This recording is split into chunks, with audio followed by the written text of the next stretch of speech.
রহিম। আমি মরহুমা বেগম খালেদা জিয়ার বড় সন্তান তারেক রহমান। আমি আজকে এখানে উপস্থিত সকল ভাইয়েরা এবং বোনেরা যারা উপস্থিত আছেন,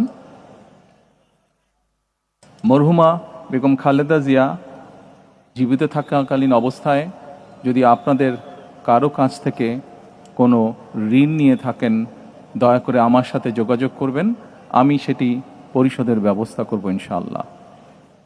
একই সাথে উনি জীবিত থাকাকালীন অবস্থায় ওনার কোনো ব্যবহারে, ওনার কোনো কথায় যদি কেউ আঘাত পেয়ে থাকেন, তাহলে মরহুমার পক্ষ থেকে আমি আপনাদের কাছে ক্ষমা প্রার্থী।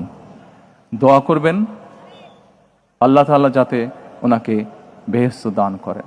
আসসালামু আলাইকুম।